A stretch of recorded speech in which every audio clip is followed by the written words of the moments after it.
Okay, so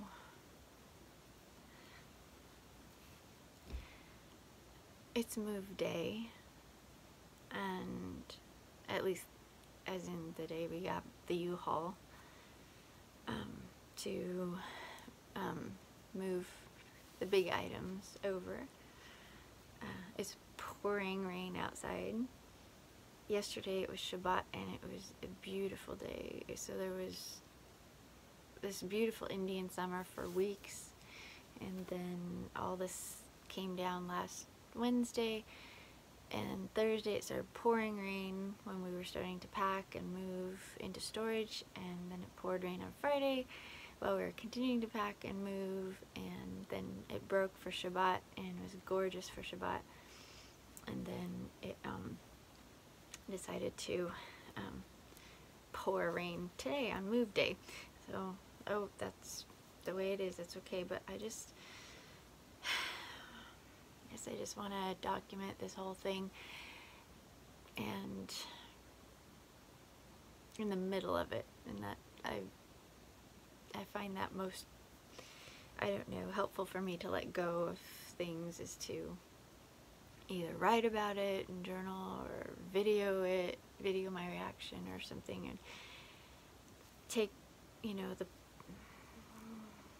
pearls, the things that I learned from these kinds of events in my life. You know, there's a lot of things that, a lot of heart movements, a lot of things that happen, a lot of emotions and whatnot, and so if I wait until I'm settled in my new place, then I will forget. So then I'm not very helpful to anyone else, nor am I helpful to myself.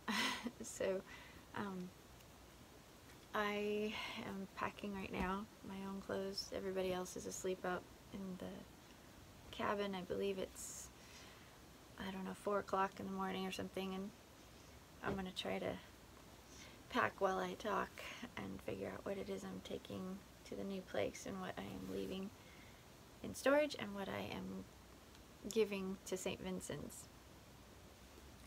My clothes are always the last to get done.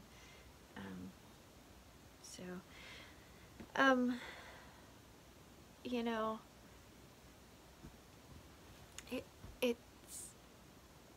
I am a daughter of the King, and I will not be bullied around by a pagan.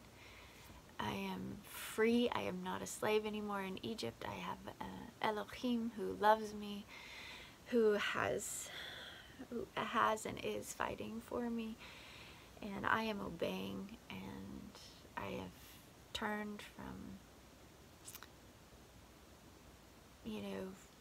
from worshiping other gods that I had no idea I was doing, but I was worshiping other gods unknowingly. As soon as I found out, I turned, and I am following the God of Abraham, Isaac, and Jacob at all costs. And so these sorts of things happen to Hebrews a lot, and everything, we knew that our time was limited here. This is, you know, a stop on the journey towards the kingdom to come. You know, when Yahshua comes back and makes everything, puts all governments under his feet and restores all things, you know, and it's also one step on our journey to as much restoration as is possible according to him for our lives here before the return. Look at this, I shrunk Isaac's sweater, it's so rots. Anyway, accidentally. So, you know, we have been here for 3 years, so we went from the teepee to Boise, went 4 years at the teepee, a year in Boise, finished my degree, went on a road trip for ministry, sold everything we had, went on a road trip for the ministry, lived for 4 months in an RV, and then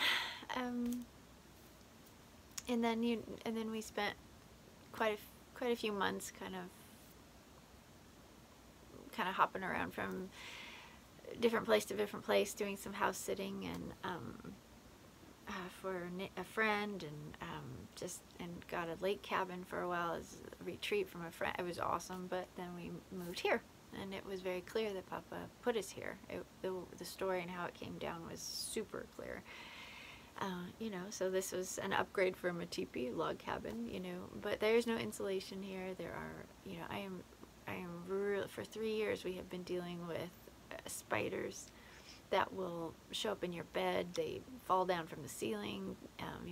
You don't lay on the floor in case a spider crawls across the floor. They crawl up your pant leg while you're working.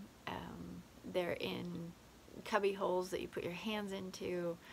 They're in your clothes. You have to shake your clothes out. They get into your shoes, make cobwebs. I mean, so we have been dealing with spiders a lot, and also ants. Ants crawl everywhere. There's carpenter ants that fall out of the ceiling into your hair. They, you know, they're crawling across the floor constantly. They're in your food.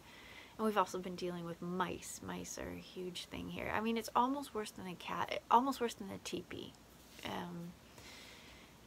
And it's just because you have so much log around you, I think. And so this is an old cabin. It was built in 72, in the 70s sometime. I think it was 72. And so, you know, you just have,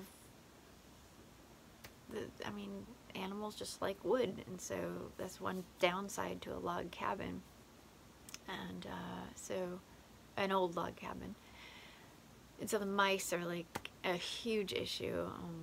They run across the floor. They make nests in corners, between things, under your bed, in your clothes. We found them in our clothes and making nests and peeing and stuff on our clothes. And one of the biggest things is they're in the kitchen and they want the food, obviously. And if I accidentally leave anything on the counter or dog food on the floor and dishes or anything, they get it. It's like I'm feeding the mice, because if I leave the dogfish, I'm tired. If I leave the dog bowl down, then full, then in the morning it's empty. I'm feeding the mice. So in the morning I have to pick up all the mice poop off the counter and then wipe it down with a disinfectant before I can even use the counter. And we don't even use the counter. We pull out a cutting board that we keep stashed somewhere where the mice can't get to, and then we basically use that. You know, they've gotten into our flour before, even though I have bins. I have bins. Everything is sealed, you know, like it was at the teepee almost. It's not quite as intense as at the teepee, but they get into the food, you know. And now we have, I mean, Maggie hears them above her head. They have a racetrack in the ceiling. They're in the walls is what they are. We have a few walls that are interior walls that are drywall, and in the studs, you know, they're in there. And they build nests. Like right now in the bathroom, there's a family in the wall, and you can hear them. I mean, they are so loud. You can hear them. You can hear the babies and stuff in there. And they're getting louder because they're getting older. And anyway, it's that part. They're cute, but we live trap most of them.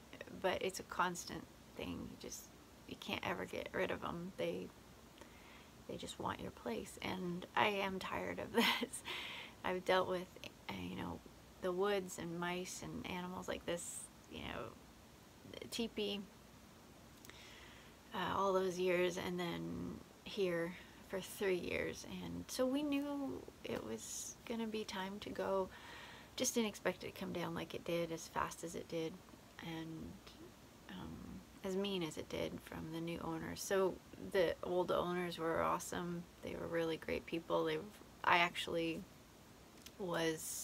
worked at camp. I was a counselor when the previous owners were kids at the camp. So it was a great, they knew me. They wanted me here. So, but then they sold the place. It's a huge ranch, and it's got a huge lodge on it. Ours is, this cabin is the small cabin. It was the original cabin in the valley, so it was built long before this lodge was, and so it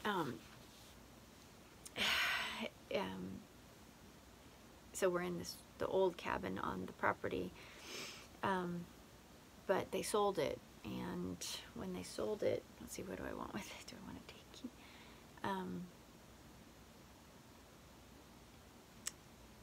Yeah, where's my pile? Oh, right there. When they sold it, the new owners moved in last year, and they're just rich, older, retired people from Oregon, and they just have a different worldview than we do, and we've had a real good relationship up until last week. And you know, we have never had a lease here, and we have wanted one because we didn't want to be kicked out. We wanted to choose when we left, but a Hebrew doesn't really always get a chance to choose when they leave, because there's all kinds of reasons for that. We're hated. Hebrews have always been hated. We also have an Elohim that is pretty wild, a wild lion, and also the Ruach HaKodesh has also been referred to as the wild goose, and so you chase the wild goose. You know, where's the Ruach HaKodesh leading? Where are we going? You know, Hebrews have always been called to, you know, the stories. I mean,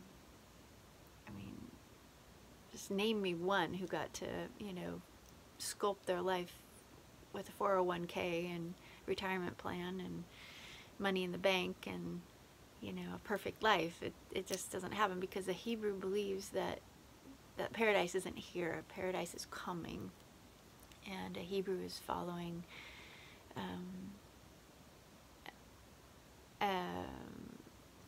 Elohim, the living Elohim, who is a warrior, and a Hebrew lives on the battle line, on the front line, and there's a lot that happens on the front line.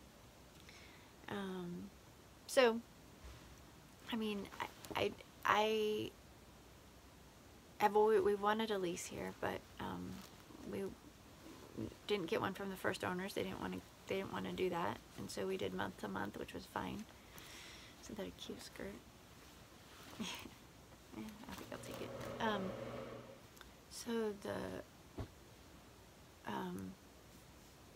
But the new owners, when they came last spring, didn't actually, they didn't actually come really out. They didn't give us a lease right away, which is fine. We're good. We're good. We took rent up every single first day of the month. I was real consistent with that. And anyway, we knew a lease was going to come at some point, and that was actually a good thing. We wanted it, and so last week, 2 weeks ago, I think it was 2 weeks ago, a lease. They brought us a lease after Sukkot, and it was the daughter who brought it down, and she said that we could bring the lease up with the next payment, which is this next week, November 1st. Well, that I guess that wasn't what the father wanted, who is the one who owns everything, and so, but I didn't know that. So he basically stood behind my car when I got home last Wednesday with a pitchfork and his hand on his hip, and said, "I want the lease signed tonight." And we've been here for a long time. We're good to, I mean, we're good for our money, in the sense of pay our rent. And he said, "I want the lease signed tonight. You've had enough time, and I'm tired of things dragging on with you people." And I was like, "What are you talking about? Like, we've had a doable relationship this whole time." you know, we live in pretty close proximities, but they are Catholics. They have a different worldview. We've been real quiet about all the things that we do. We don't push. We haven't even told them hardly anything. The kids, 2 of the kids came over for Sukkot, but for an evening, we didn't say much of nothing. Kept it real light, real shallow, you know. And so, anyway, and I said, Isaac's not here. He has to look at the lease, and we're going to do that this weekend, and then get you, bring it up when we bring the rent. And he was like, well, I need it tonight, and blah, blah, blah. And I was like, Ashley said that we could bring it up. And he says, no, I'm giving you new knowledge. I want it now. And so he started bullying me. And then he went to one other issue that he began to bully me on as well, which is all the spiders and the ants and the mice and whatnot in this cabin. He has felt like it's like that's a hole in his boat, and his boat is sinking, and so he wants to take care of it, which I understand, except that he wants to use chemicals in the house. Now, these people have, since the moment they got here, they started spraying. I mean, it's crazy. The whole place is falling apart. There are so many other things to do besides spray the fields. I mean, there's no grass. It's basically woods, and they want to spray the woods. And so they come from like a mentality of, if I don't like something, I'm going to throw chemicals on it. And we're out here in the middle of the woods, and they have sprayed 4 times since they've been here. I mean, it's a huge property, and they have spent days spraying, and 4 different times they've spent days spraying, and the chemicals hang to the bottom, you know, hang tight to the ground. And I am really sensitive to that, as we all are, but we don't all, you know, care anyway. And I care. And my little dogs are close to the ground. I take them for a walk. They're going to be breathing that in all the time. And it really has been frustrating to me. I haven't said a thing, though. The only thing I've asked is if they would let me know so I can leave. And they have failed to do that a couple times. And I've had to, like, basically escape. You know, get the girls in the car, get the animals in the car, and leave so that they can finish their dumb spraying. Which all they want to do is spray for broadleaf. And you know, it's just stupid. It's just really, really stupid. The chemicals and stuff. It's just a different worldview, different mindset, different era that they grew up in, and different values. I value life. They don't. I value clean air. They don't. Anyway, so so it was all right with it being outside the cabin. So we don't get to use any of the land here except for walking the road, you know, and using that, but we don't use the land. So it's basically we're in our cabin, and that's it. Which that has been a really hard part of this whole journey here, and living here, is because I want to plant a garden. I want to do things outside. I want so bad to, like, have a home, you know, where I get to, like, plant flowers, and I just haven't been able to do that for years. And I mean, I did it at the teepee, but again, at the teepee, super hard. You know, I did do it there, so I did do it there, but it definitely super hard. But nevertheless, I want that again. But when it came down to, you know, I want to come into your house and I want to spray chemicals to get rid of the bugs there that are putting a hole in my boat, that became an issue. And that was right after, somewhere around Sukkot. He was real nice and just said, this is what I want to do, and it's a safe spray. It's just gonna, it's a fog, it's gonna hang in the air a little bit, but it'll dissipate, it won't stick to anything, you know, this sort of thing. And he's full of shit, is what he's full of, because what I asked him for was just, I just wanted to see the can. I wanted to see what it was he was going to use in my home. He's full of it, because he's like, yeah, I'll get you that. And I asked for a picture. I asked for just bring it over so I could see, and he delayed and he delayed. And so when we were standing at the car last Wednesday, he turned and looked at that cabin, and then he starts yelling at me about me preventing him from saving his sinking ship. And I'm like, you know, I'm still waiting to see a picture or see the can of what it is you want to use in my home. You know, this is your, you own it, but I'm living there. This is my home, and I'm breathing this, and I want to know what chemicals he hit the fan. And he said, you haven't left me the key so I can get in, so I can bomb the house. And I was like, I haven't been gone for a few days. I mean, this is our home. And he basically said, you don't need to be gone for a few days, just a couple hours. I said, well, let me see the product. And he started yelling at me, bullying me, making me feel, puffing himself up, getting in my face. He's twice as big as me, you know, and he's in his 70s, I think. And I was mad. I was so mad. I held my tongue on one hand. On another hand, I met him, you know, in the intensity for a small moment, but he had me shaking in my boots. He didn't know that, but he had me. I walked into the cabin. He left. He stomped out. He stomped away from me to go, I think, get the can is what I was thinking. He was going to go over to the shop. And so I went up to the cabin, and unfortunately we were without internet all of for a week, you know, all of last week. And so I couldn't come in and call anyone. I couldn't call Isaac. I couldn't call out. I mean, I couldn't call anything. I couldn't get on the internet. I couldn't do anything. And we had been out without internet, and it was making life pretty hard here. But it made it really hard at that moment because I couldn't call Isaac. And so I'm not doing a very good job of packing that. So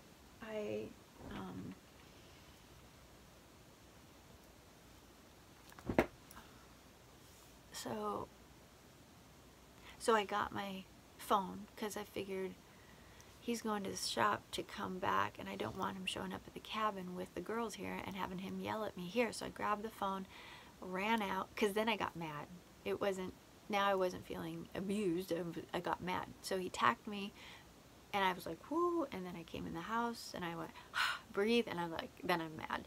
So then I got my camera, my phone, went outside, because I was going to meet him, went up to the lodge, and I saw the office door open with a lot of people in there. So I went in there because I was mad, and I walked in, and so the wife of this man says, what's up? Can I help you? And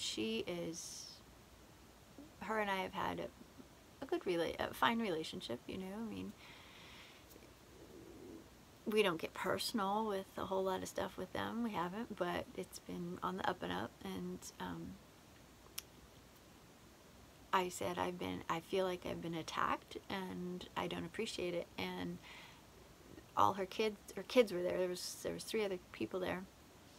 And I tell you, when you understand that the word Chava, the root of it is snake, and you understand that Adam was so angry at the Ezer Kenegdo for guiding him wrong back in the garden, he got so angry with her that he names her. Papa never named her Chava. He called her Ezer Kenegdo. He never named her. Adam is the one that named her and reduced her to the level of an animal. And when he named her that, he named her Snake because of how she had deceived him. Not deceived him. He sinned willfully. She was deceived. Because the snake said, hey, you want to be a better guide? I've got something to help you. And she's like, yeah, I want to be a better guide. But the guide guided Adam wrong. And so he named her Snake. And when I was standing up there in the office and I said that, she turned to her desk, opened the drawer, took some pills, popped some pills, looked at her daughter, rolled her eyes, turned back at me. And when she turned back at me, it was like the snake came out. I saw the snake. I mean, she changed like that. She turned on me. She started defending him, turned on me, and started yelling at me in front of these people. And I realized at that moment again is that these people did not get rich by being nice. They got rich by being brats, bitches, the whole thing. And her daughter, who brought us the lease and a gift at the same time, was so embarrassed. She kept saying, "Mom, stop! Mom, stop!" You know, so I have 3 witnesses to the whole that whole event up there. Well, the dad comes running in, and he shoves the product in my hand, and it's Raid. It's Raid. I mean, this is not a product that you want in your home. You don't want it all over your stuff. This is poison. This is in the news right now. Monsanto, who makes Raid, is being sued, and people are actually starting to win against Monsanto. This is carcinogenic. It causes cancer. I don't want that fog from Raid on all my stuff. I am a health girl. I believe in organic and non-GMO. I believe that the GMO products and the foods are changing our DNA. I've done my research. This is one of my biggest research projects when I was at Boise State, you know, is Big Ag and what they're trying to do and how they're trying to kill us. This is the giants. This is, Monsanto is part of the Nephilim. The Nephilim are alive and well. And so I've done my research. I know that these things are harmful. It has product warnings on it that say it on the box, you know, and he's trying to sell it to me as if it's a safe product. He's a jerk. He wanted to get this past. He didn't. What happened was, when I was standing up there before he brought the product, she was starting to accuse me of saying that I wanted to see the product so I could see the ingredients, so then I could say I'm allergic to these, and these. And so she started yelling this at me. Well, I have a Down syndrome daughter who has potential respiratory problems. Now she doesn't, because she is super healthy, and she is, you know, Papa has blessed her with, you know, much health. But there is the concern with a Down syndrome person, because they have small nasal passages and the respiratory system isn't as strong and robust, although hers is. There's this, you know, kind of thing you worry about a little bit is that. So I don't want her in the middle of all that, right? And plus I have breathing issues with that. Anybody would. Plus Isaac breaks out in rashes, and we were trying to explain this last week to one of the kids. But anyway, point being is they were bullying me. And I am a daughter of the King, and I will not be bullied. I will exercise my free will and move. I don't have to stay. In fact, it's a blessing that I don't have a lease, because I can just move. I can just go. You know, it was a shock. When the snake came out and attacked me, I clearly saw it. I backed up, and I went, whoa, okay. This changes things, and got a picture of the box and turned around and walked away. And as soon as I did, I knew we were leaving. It was in that moment I was like, okay, we're packing. And there was grief. It was hard. I was embarrassed. I was shocked. I felt like a semi-truck hit me. In fact, there was a second semi-truck that week, because Sunday night, when I posted something in the ladies group, I had no intention of being, the question that I posed, you know, I didn't know I was going to get the feedback that I got. So I wasn't looking to see what was wrong with me and what I was doing. My heart couldn't handle that. You know, the low views, the low this. I wasn't asking for commentary on, you know, the fact that my theology and what I am teaching is wrong, and this is why people aren't there, and being torn apart. You know, ladies saying I was boring, ladies saying, you know, you talk too long, you talk too personal, there's too much personal stuff, you know, you believe in the Ruach HaKodesh being a she, all this other crap. Wasn't what I was asking for on Sunday night. So it hit me like a semi-truck, and I was in huge amount of emotional and heart pain on Monday. And in fact, I saw the chiropractor because I was all locked up, and he said, you have a lot going on emotionally. Did you go experience trauma? Because he could tell in my spine that something major had happened. And I started bawling when he said that, because I felt like emotionally I'd gotten hit with a semi-truck. I have poured my life out for these ladies and ministry, and even though I had a lot of, you know, I love you and I appreciate you and all this, I just wasn't asking for criticism of me. I was asking for criticism of technicalities of how, you know, things that I may be missing in the cyberspace world, technically speaking. And anyway, and you know, so it wasn't, I don't think it was so much the ladies' fault. It was just, it wasn't what I was asking for. So I had one semi-truck on Sunday night. Monday I was reeling from that, huge. And then Tuesday saw the chiropractor again, still reeling with that semi-truck. And so then I put someone else in charge of the group and I walked away. And I don't know how long I'm going to walk away from that. I actually let it go. I thought, I'm done. I can't do this. I can't, the pressure's too much, you know.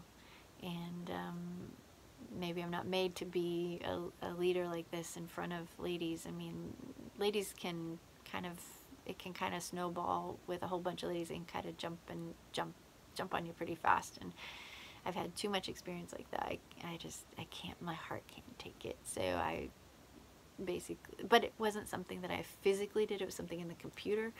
So I wasn't handling it as well as when, you know, when the second semi-truck hit me on Wednesday with our landlords, it's like I could do something, and a physical do, you know. So I did something with the first semi-truck, as in I put somebody else in, put Sharman in charge, and I walked away. But that's cyberspace. It's kind of just mental. But this one I can actually do something. So I came right back, got the girls, and we left and went to town, and I started to, like, they had to go do some stuff, and I was like, just kind of tried to, you know, tried to gather my thoughts. I went in so I could call Isaac. That was why I went in to call Isaac, and I knew it was time. We were moving. I wasn't about to spend another, you know, I wasn't going to pay them another rent payment. No way. I'm not staying here through November. I'm out of here. So I know that Papa will take care of us. I know he'll provide. I know that this is kind of how I'm processing it. Okay, so when trauma happens,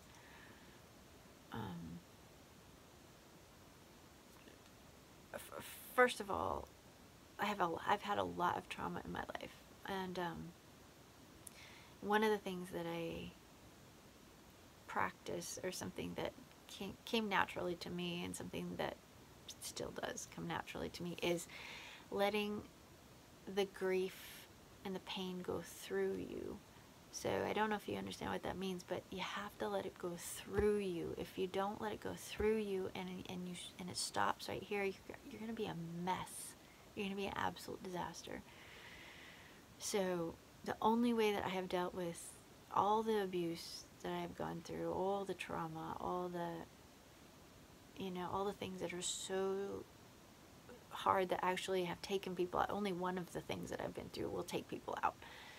But I'm still standing. I'm breathing. I'm smiling. I'm happy. I have joy. I have deep joy. And, you know, most people who really know what I've been through, which is very few, just like, how do you do that? How do you keep doing this? It's like, you know, Isaac has seen the most, because we've been friends since 14, and he saw a lot of the abuse and stuff, and he says that I remind him of a phoenix. You know, I know that's probably a pagan thing, but he's always said that, like a phoenix who, you know, rises from the ashes. But my goal is to live, and my goal is to see the King come, and I want to see it with my own eyes. I want to see it with my own eyes, and I know that he will come in my lifetime, and I think it's soon. I want to be alive when he comes, and I've always wanted true love. So I've wanted true love from human beings. but I also want the happily ever after true love. And it's like when Nathaniel tells Korah in The Last of the Mohicans, when they're behind the waterfall, and the evil Indians coming to, Magua is coming to capture them. He looks at Korah and he says, "Stay alive. Stay alive. I have to leave, but stay alive." And so, and then he jumps into the waterfall so he can escape Magua, but she gets captured, but he's free still, so he can come back and save her. And so it's like, stay alive, Rebekah, stay alive. So you stay alive by letting pain pass through you. It's not, you don't go around saying that didn't hurt, or no, I'm okay, or painting your flower petals pretty colors and tying yourself up to a fence post and saying, no, everything's fine. It's not fine. We're not made for this. We are not made to get up and flee. What we're doing right now is fleeing. I have 3 days left to get out of here before November, and I'm not paying them another cent to be here. It's time to go. And Hebrews are really familiar with that, familiar with, fleeing, like leaving, like, and so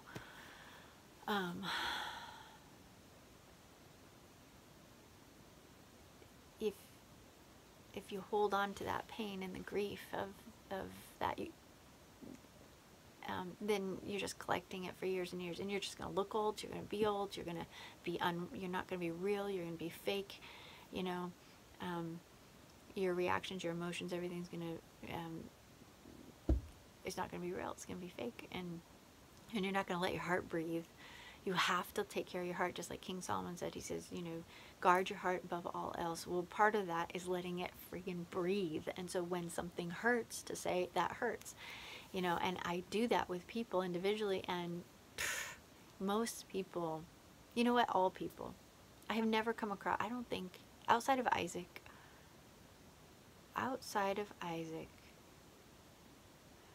I don't think, there may be one or two other ones in there that I'm forgetting, but outside of, very few people, and at this point all I can think of is Isaac, is when I have been hurt by that person, and I look that person in the eye and said, man, that hurt, ouch. The reaction is defense. The reaction of the other person is, I didn't do anything. It's your fault. It's how you're taking it that's the problem. It's not my fault. If somebody told me, you hurt me, I think I would be there in a heartbeat. I would be like, oh, I'm so sorry. What did I do? I'm so terribly sorry. And help me understand it. Please forgive me. We're a culture of, we don't ask for forgiveness. We don't actually acknowledge when we've hurt someone else and ask for forgiveness. We don't do that. We might say, we might acknowledge that it didn't go down the right way for someone, that maybe we hurt someone, but we don't go to that person and ask for forgiveness, literally, so to restore the relationship. We don't do that. So when Yahshua said, forgive those who trespass against you, you forgive them in your heart, absolutely, so you don't hold on to that. But I think the culture that he was talking about was people actually came to each other and asked for forgiveness. We don't do that. It's crazy. I mean, if I knew I had hurt someone, I would go to them and ask for forgiveness. I have done that. I've done that many times. Isaac can testify to that. But my point of letting the pain go through you, that's what I'm doing right now. Like, I really processed stuff but in the last few days. So right now it's move day. And I'm on a roll. We're moving, and every once in a while I'll look at this place and I'll start crying, and I let it pass through me. I'm like, that was hard. Or last night I was listening to a song with Maggie. We were making a run to the storage unit after Shabbat, and I just let the song pass through me, and it took with it the pain, like, and I'm just sobbing, and and part of it is right here. I'm documenting. It's like I'm letting the pain pass through. I remember one time my neighbor, when we lived downtown, my neighbor, I talked to him in the morning, across the fence, seemed fine. That afternoon, the ambulance came and hauled him away. He died. And it blew me away. Like, I was shocked. And I was young. I was in my 20s. And Isaac was Isaac we were married and young. I don't think we even had kids at that point. And I came in, so the ambulance was outside hauling him away, and I came in and just the pain was so great because death is so wrong. It is so, and I do not belong here on this planet. I do not belong here. People say all the time, Isaac says all the time, you do not belong here. You belong in paradise. And of course we all do, right? At least kingdom people do.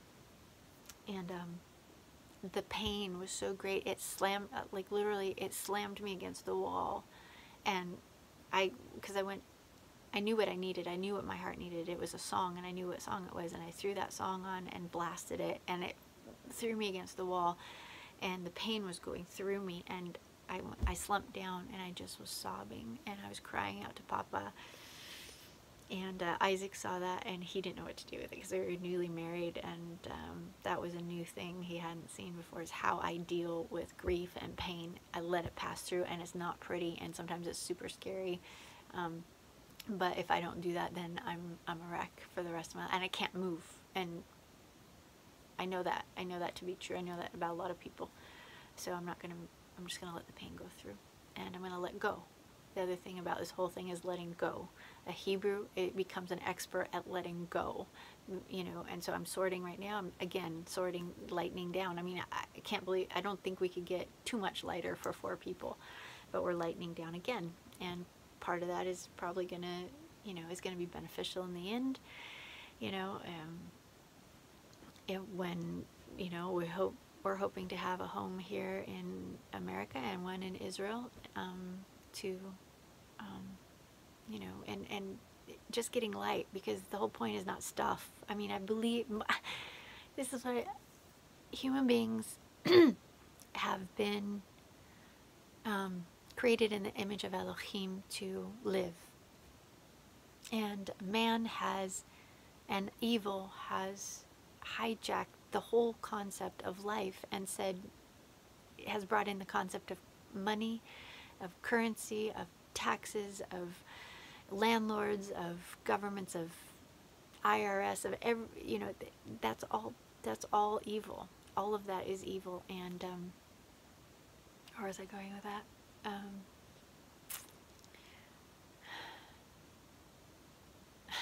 just forgot. Oh, I know what it was. So it has reduced the whole mentality of the world, and Hasatan's kingdom has reduced humanity to being stuff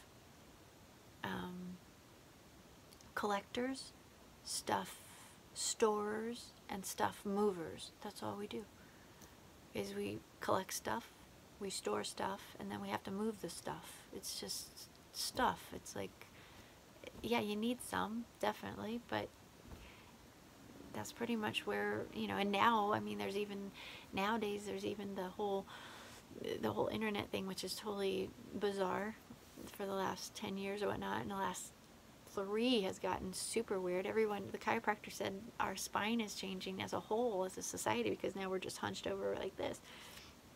You know, so there's that aspect to life. That's not even life. That's not life. If you look at somebody who's on the computer or the phone, that's not life. So anyway, where was I going? Oh, so one of the things that I just want to like chat about real quick before I'm done and start packing again is that I don't believe for a second that Papa ordained for these people, these landlords, to be bullies. I don't think that he's pleased with that. I think that he is going to vindicate me in the end. I am praying for my enemies. Oh yes. Yes, praying. And what am I praying? Oh, it's not the Christian thing I'm praying. Oh no, it's the Old Testament thing I'm praying. Yeah. So it's like Rahab, you know, Rahab was good to the spies and she got saved. The others got destroyed. You know, it's the same sort of thing. It's like those who have been good to me and have been kind to me, so I'm praying, will be blessed, and those who have not been kind will be, you know, dealt with, judged according to how Papa wants to judge them. But anyway, but I don't believe for a second that he ordained for them to be, you know, bullies, and it wasn't snarky, it was more than that. But, you know, I know he rose up Babylon and Nebuchadnezzar to take his people captive and take them out, but this isn't that. This, I'm obeying. I am somebody living in covenant. I am acknowledging Yahshua as the prophet that Moses spoke of. I am living in covenant and contract with him, and I am secure in that. I feel very confident in that. I know my salvation is secure because I'm walking that path. Doesn't mean you don't get taught new things, but it's what you do with your hands and what you do with your feet and who you worship. And I'm not worshiping idols anymore, so I'm confident in that. So I'm not believing for a second that he's okay with them bullying. He's not. He's going to vindicate me, and he's going to destroy them in the end.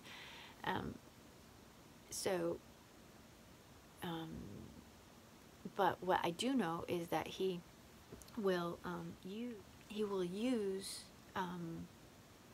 stuff like this, yuck that happens to his people, for good. He's going to turn it into something good. And so it, you know, crazy, but the fire is put under us to move, and I'm not going to sit here and take it. I'm not going to cower to them. I'm not going to obey them. I'm not going to bow down to them and say anything you say. I'm going to say I'm exercising my freedom of choice.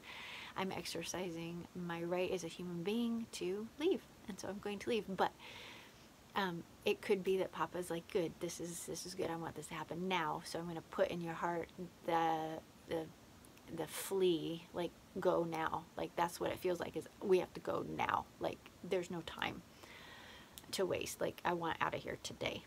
So we're going. But I feel like he can totally use this for his advantage, you know. And so where we're going is good. It's a good place. And he's taking us out of being under the thumb of a landlord like this out here in the woods into town. I mean, not that I want to stay there forever, not that that's my heart's desire. My heart's desire is to, you know, have a cabin, or not a cabin. I'm done with log cabins. My desire is to have, you know, a home of our own with land, you know, where I can have a garden and animals and goats and all that stuff, and someday have, you know, maybe adopt more kids. Just have, I would love an orphanage, but, you know, and also place to have the feasts, and do what I want to do, how I want to honor the King with my own life, and own it, kind of thing. Or, you know, and in the end, I know that when Yahshua comes, I don't believe we'll own land. I believe that we will be stewards of certain land for him. So he's going to put us in charge of his land, his planet.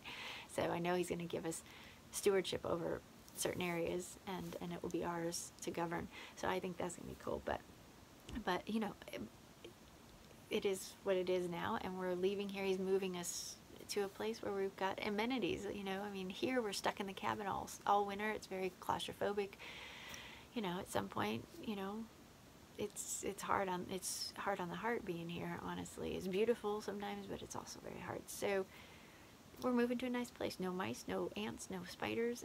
We're gonna deal with any of that. It's gonna have a, you know, it's an apartment complex. It's but it's a nice one. It's on the edge of the woods. It's got a country feel. It's fairly new. It's got a swimming pool and a basketball court, and it's got a theater room that I can reserve. It's got a weight room. I've been longing to go back to exercising. It's got a walking path where, you know, and it's got a balcony that overlooks the trees, and it is the cheapest thing in this area. We had to actually leave Coeur d'Alene because Coeur d'Alene is crazy in cost. We've been here for 30 years. I've been here for 30 years.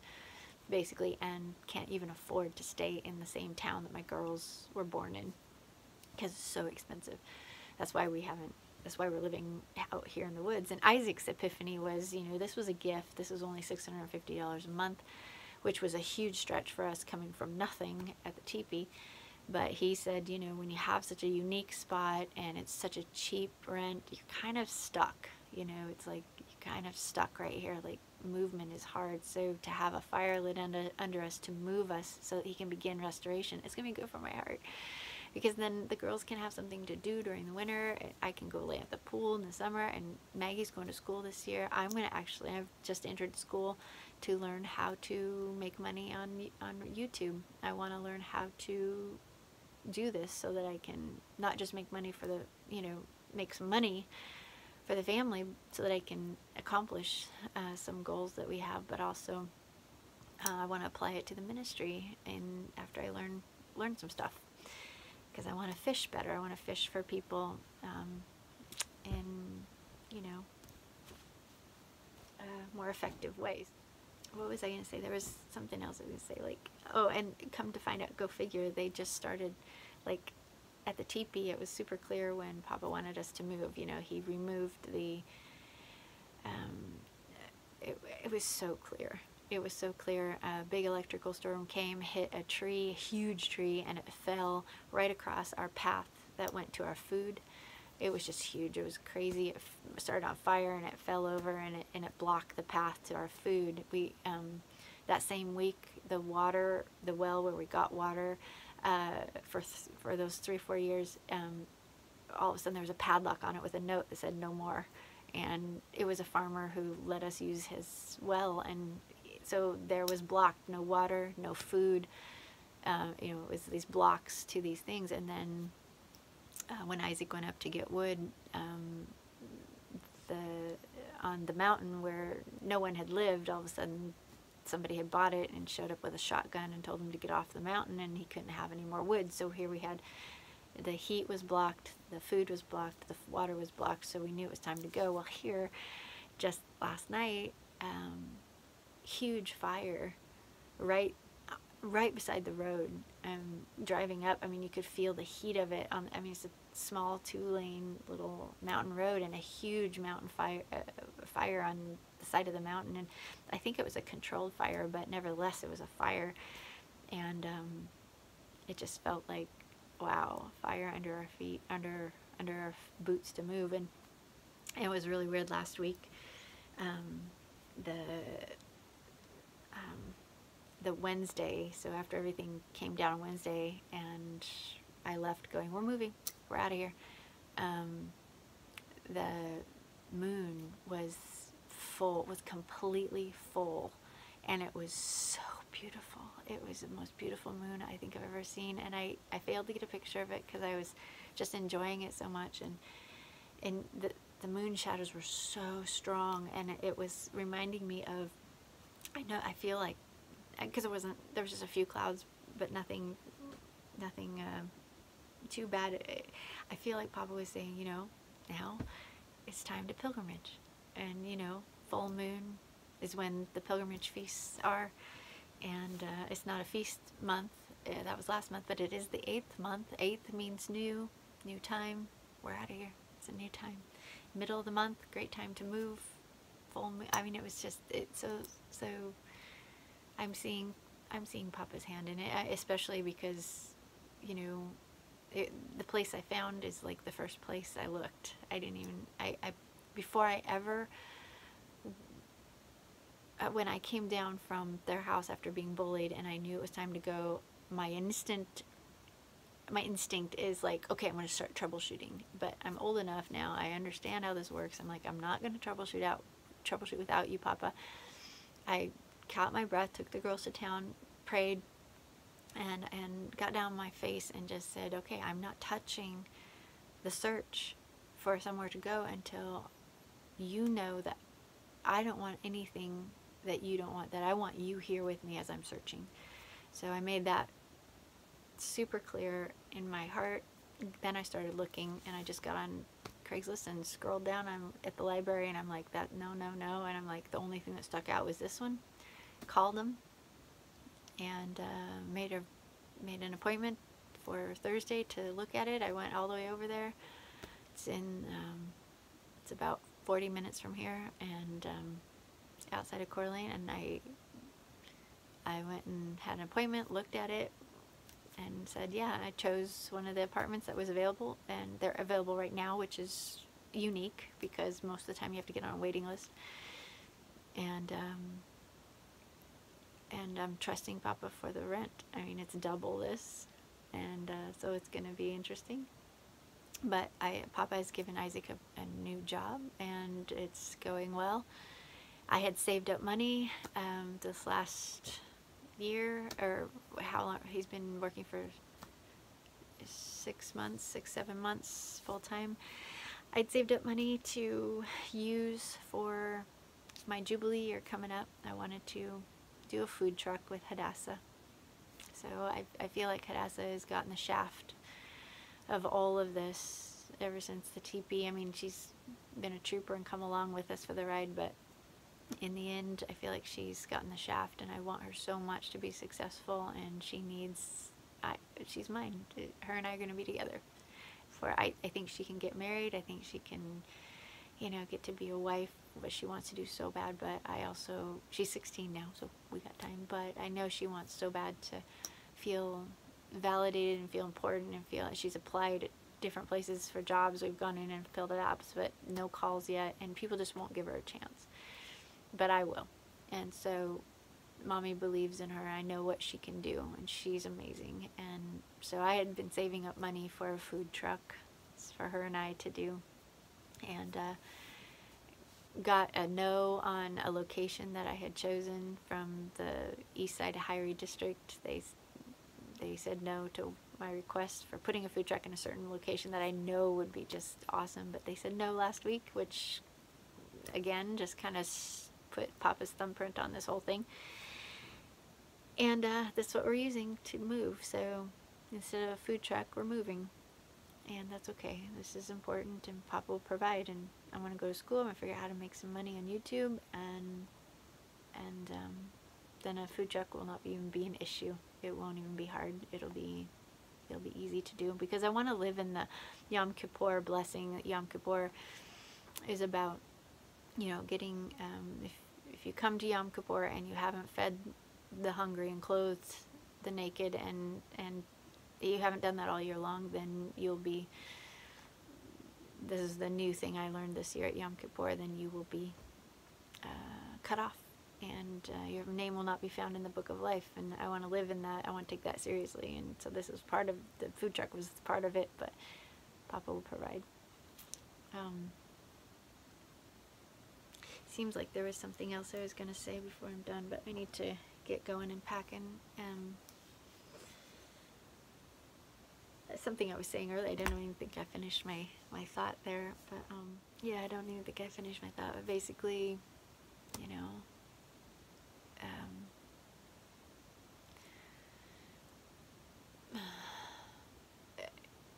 Hebrews let go of everything on this planet. They hang tightly to Yahshua Elohim, the God of Abraham, Isaac, and Jacob. And they know that he uses famine to drive us places. So Abraham and Sarai were hungry, and so they moved to Egypt, and they got very wealthy in Egypt. Isaac and Rebekah, same thing. Famine happened to them, and they went to Egypt and got wealthy again. Jacob, same thing. Famine drove them to Egypt. You can just look down through history, and Hebrews have an incredibly interesting life, and it's not, the comfort happens inside because of the fact that Yahweh Elohim lives here. The comfort is that you have hope.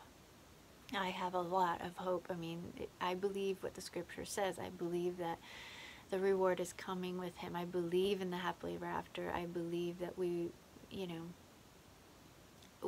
are not going to get that happily ever after at death. We're getting it at the resurrection. So when we die, we die. We stay in the earth. We sleep, as Yahshua teaches. We just sleep. We don't go to heaven when we die. We sleep, and we wait the resurrection, and that reward will come then for those that are living who follow him, and those who are dead and who he resurrects for the happily ever after. I am hanging every hope every dream, every desire on that. I'm not going to pursue, you know, the paradise now. Paradise isn't now. Just people are dying. This is a Titanic going down. Not the stupid cabin with the carpenter ants. Not like he's talking. It's just so stupid. I'm not going to sit here and let him poison my air and my stuff. I'm out of here. So, yeah, Hebrews wonder until we don't, until the king comes back and we'll get the reward, the inheritance that is promised. And everything in me screams for a home, for my own home, for not ever to be taken away by, you know, by evil, by man, by, you know, the lack of money. I mean, these are all things that are created by Hasatan to control each other, and it's anti, you know, anti the kingdom of Yehovah. It's not what he intends. It's not what we were created for. It's not the end result. And what we have coming, like I told Maggie while we were driving last night to the storage unit in the dark, what we've got coming is good. I am not going to miss that for the world. I'm not going to miss that for the world. So if, you know, if I lose everything here, it doesn't matter, because what's coming is so good. I know it. I know his heart is good. The creator. I mean, just look around you, what he has created already that you see. I mean, it's so beautiful. And we're in the middle of a war, and it's this side of the fall. So imagine what it was like before the fall. Imagine what it's going to be like when it's restored and all things are made new.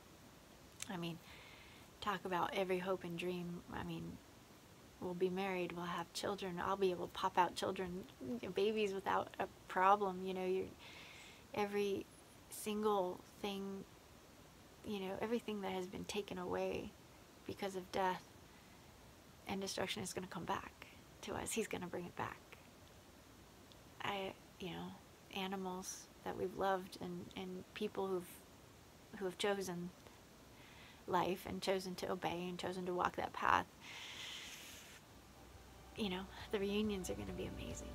And the biggest reunion of all is going to be us and Papa, and I'm saying it for myself. You know, when I get to run into his arms, oh God, that's going to be a great time. And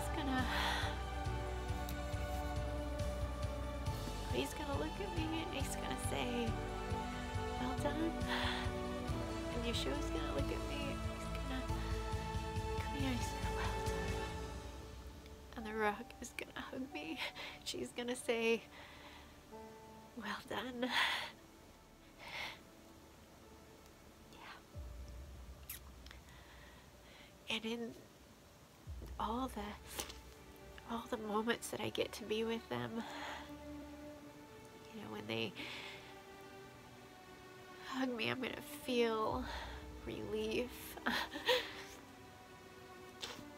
gonna feel security and total peace, because I know that they won't jerk me around like you know, they won't. They're love. They are love. That's my family. My family is love.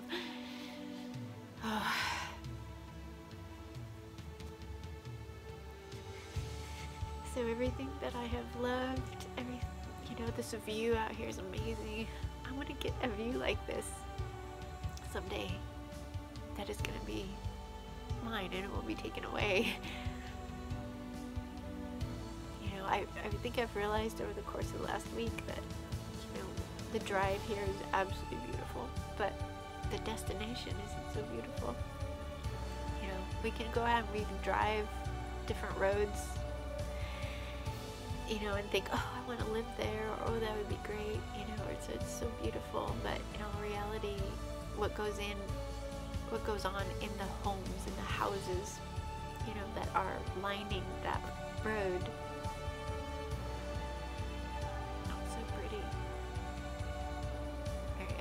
We are houses for gods.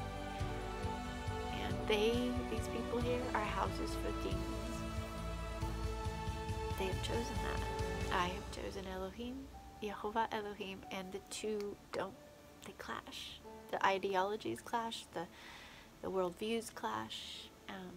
You have good and evil, or good, us, evil, them. And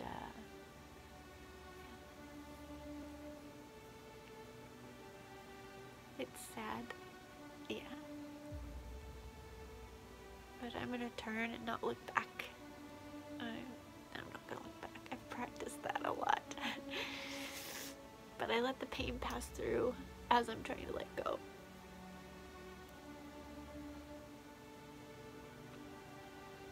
So, just remember, we're not made for this. Paradise is coming. Paradise is coming.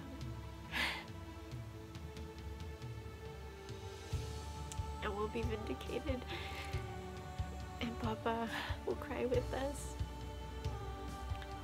And we'll get lots of counsel and healing time for our hearts, I believe, in heaven when we await, coming back here to live. We got that whole Shabbat millennium with Yahshua, and I think there'll be a lot of personal counseling so that we can finish the process of letting go of this whole story, this life, and begin the process of a new one that's going to go on forever. But I'm going to remember how Papa has brought us through, and I'm going to praise his name forever, and I'm going to tell people in the other worlds all about how he provided, how he came through for us, and how it felt to be here, and what it was like. So anyway, I gotta go back. We gotta flee. So I'm gonna switch.